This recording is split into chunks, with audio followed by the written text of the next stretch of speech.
What is going on, everybody? Welcome to a episode of Anything Goes Renegade Podcast. I'm your host, Demetrius Smith, and I'm sorry I've been MIA for the last longest.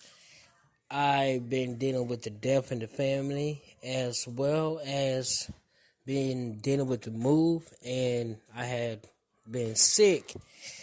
I've been sick for a while, which is why I haven't been uploading. Lately, I had a lot of things going on in my personal life. But a good thing is I moved out from the motel. Me and my family are living in a house. We moved into our house. We home, so I'm happy about that.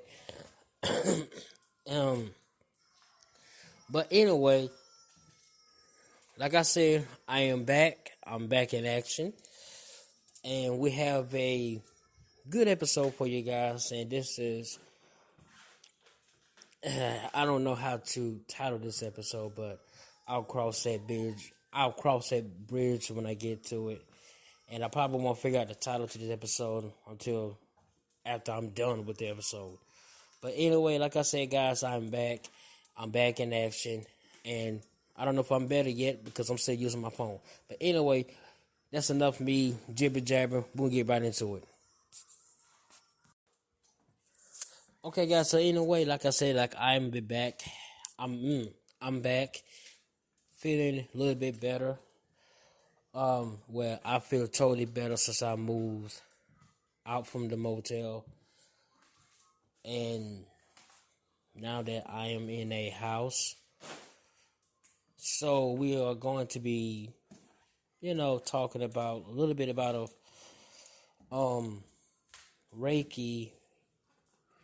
I guess we'll talk about a little bit about Reiki and why and how I think you could get teenagers to learn it,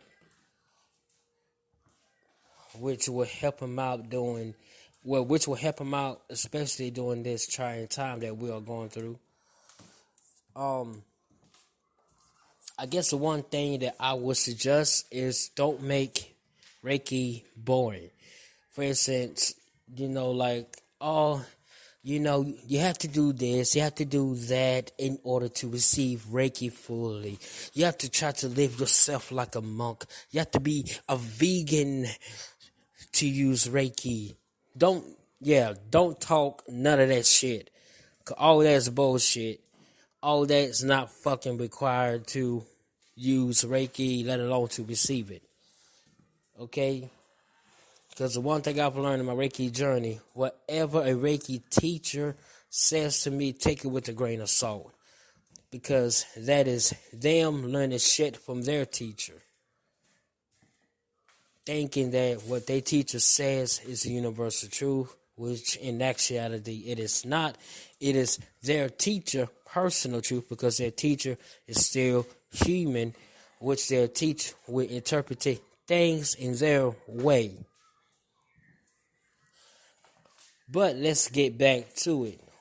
Also, don't try to put restrictions when you teaching teenagers Reiki. Don't try to put restrictions what they cannot use Reiki for. This is supposed to be a learning process for them. You're supposed to allow them to be guided by Reiki themselves, by their Reiki energy, by their Reiki source. The one thing that I've learned is never try to teach someone something, because if I try to teach my kids about my spirituality, my beliefs, it will, mess them up later on in the life, because they will learn something, because eventually they will come across something that will question what I taught them, and they will go into a confusion. So which is why I try not to teach them, but what I try to do is get my kids to remain open. But the one thing you can't teach them is that Reiki can heal anything, heal or manifest anything. And that's the one thing that you can teach teenagers. That's one thing you can teach them. So, um, like make Reiki fun. Make Reiki fun again, because when you make Reiki fun, it's a lot easier. It's a lot easier to be learned and integrate into a person's system instead of being taken seriously. Because if it's taken too seriously, then a person become rigid.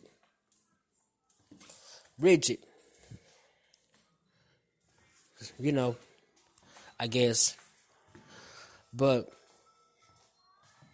um, another thing is wow, I am coming up with nothing. But now another thing is when you try to tell your teenager about Reiki, how it could, like tell them how it could help them with their self-esteem issue, but it may not help them in the way that they expected. Like the outcome may not be the way that you expect to happen, but you still get results nonetheless. And you might get this big question: can I use Reiki to get such and such to love me? And that question, that's a sticky answer. And the best one I could give you guys is this: you can try, but it may work in a different way. I can only give you an example, not necessarily it'll happen in the exact way that I explained it. Okay, so let's say Becky likes Jonathan. Okay.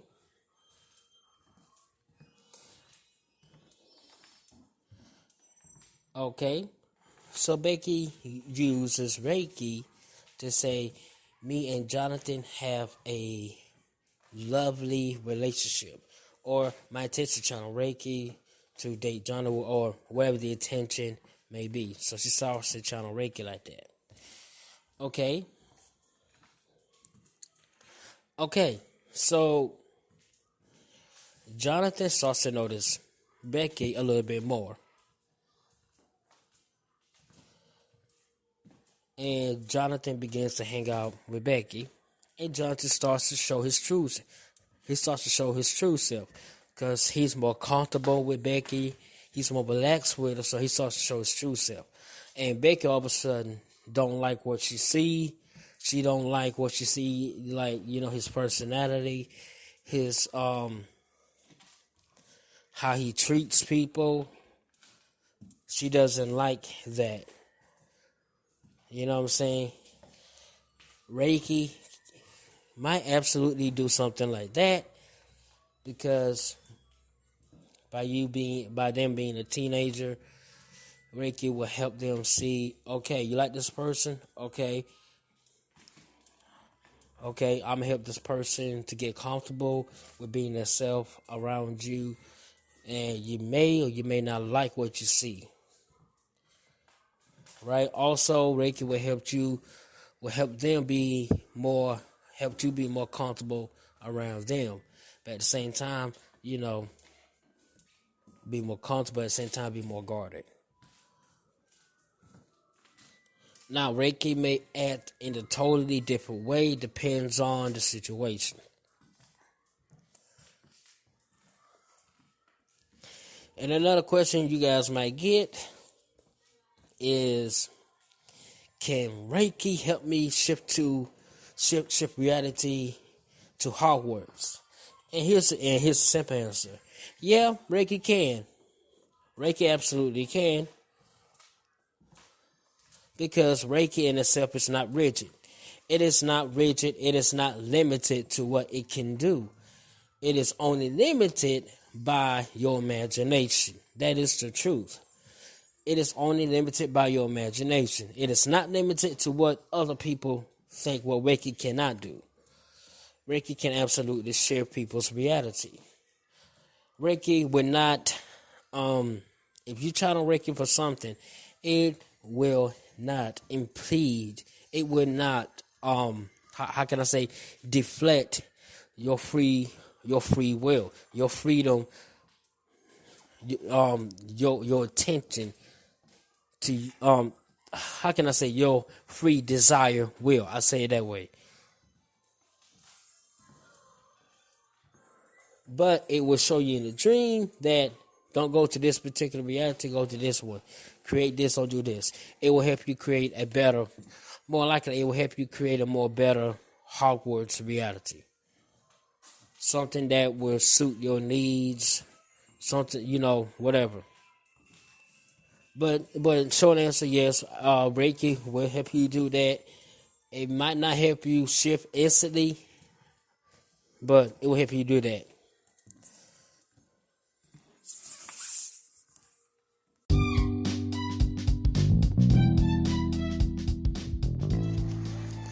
Have you ever wanted to start your own podcast? Are you passionate about a favorite subject matter or a message that you want everyone to listen to? But you don't have any of the equipment or have no idea where to begin? Well, look no further than Anchor. Anchor is the easiest way to make a podcast. Anchor gives you everything you need in one place for free, which you can use right from your phone or computer.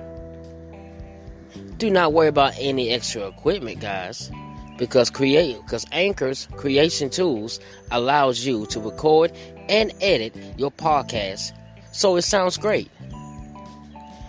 They'll distribute your podcast for you so it can be heard everywhere, including Spotify, Apple Podcasts, Google Podcasts, and many more. You can easily make money from your podcast with no minimum listenership. To get started, download the Anchor app or go to anchor.fm. That's ANCHOR.FM.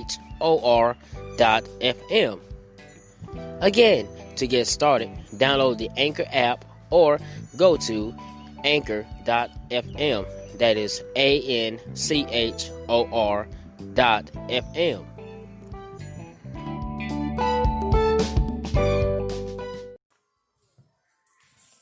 Speaking of shifting reality, I was watching YouTube, I believe a month ago, and I saw this person who's saying that, like, she was saying that she was talking about the reality shift myths on TikTok, all that stuff, and I started cringing at it because I was like, why is this person going the negative route when she don't have to do that, when she can use her platform to teach what she want to teach instead of going the negative route. But anyway, I'm sorry. Anyway, the one thing she said caught me off guard when she said that the Raven technique, the pillow technique, will help you shift reality. That is not true. Any of those techniques that you learn trying to shift the whole world does not shift your reality. It is meant to help you to guide to that particular reality that you want to go to, because truth is, you shift reality on a daily basis. The only thing is, the realities that you shift to are similar to the one that you are in, so you won't be able to recognize it. So all these techniques, scripting and all that does not shift your reality. They are meant to help you focus your intention in order for you to be guided to that particular reality that you want to go through. It does not take a high vibration to shift reality. You automatically do that because it is second nature, like breathing. It does not take a lot of energy to shift reality because you already do that. It is already programmed within you. So that is completely false. You already shift reality. You do it automatically. It is second nature. You do it unconsciously, like breathing. You shift reality every second, moment, minute, hour, day, month, week, time. You shift. Now, I do have this belief that anytime we go to sleep, we shift to a different reality. But you shift reality automatically. Only thing those particular techniques do is to help you guide to the reality that you want to go to. That's it. So don't try to shift reality. Allow yourself to be guided to the reality that you want to go to. That is it for today's episode. And I would like to say thank you guys for coming back and showing me some love and support. Listening to today's episode. Sorry it was so scattered. But, I'm still recovering. And I got to get back into my practice. I've been thrown off. But thank you guys for showing your love and support. I love you guys. Talk to you guys later. Deuces.